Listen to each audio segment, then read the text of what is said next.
नमस्कार मित्रांनो, माझ्या यूट्यूब चॅनलवर तुम्हा सर्वांचे पुन्हा एकदा हार्दिक स्वागत आहे। आज आपण अत्यंत महत्त्वाच्या विषयावर चर्चा करणार आहोत। 3% वाढीव महागाई भत्ता थकबाकीसह जानेवारीच्या वेतनासोबत लागू करण्यासंदर्भात शासन निर्णय। या विषयाची सविस्तर माहिती जाणून घेण्यासाठी व्हिडिओला शेवटपर्यंत नक्की पहा आणि अजूनही तुम्ही आमच्या यूट्यूब चॅनलला सबस्क्राइब केले नसेल तर लगेचच सबस्क्राइब करा आणि बेल आयकॉनही प्रेस करा, जेणेकरून अशाच उपयुक्त माहितीचे अपडेट्स तुम्हाला वेळोवेळी मिळत राहतील। तर मित्रांनो, काय आहे ती बातमी?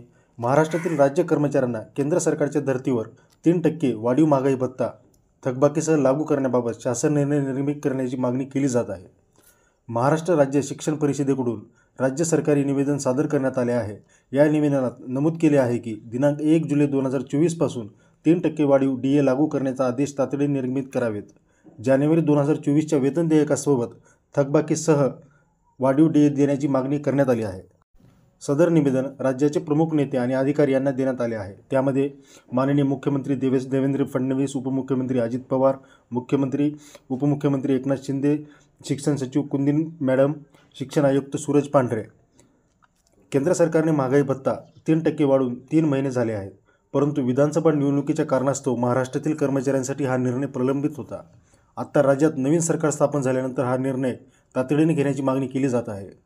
या संदर्भात अधिकृत निर्णय कधी येईल, वाढीव DA नेमका कधीपासून लागू होईल, या सगळ्यांची सविस्तर माहिती तुम्हाला पुढच्या व्हिडिओमध्ये मिळेल। तर मित्रांनो, चॅनलला सबस्क्राइब करा आणि अशाच महत्त्वाच्या बातम्या मिळत राहा। धन्यवाद मित्रांनो। जय महाराष्ट्र।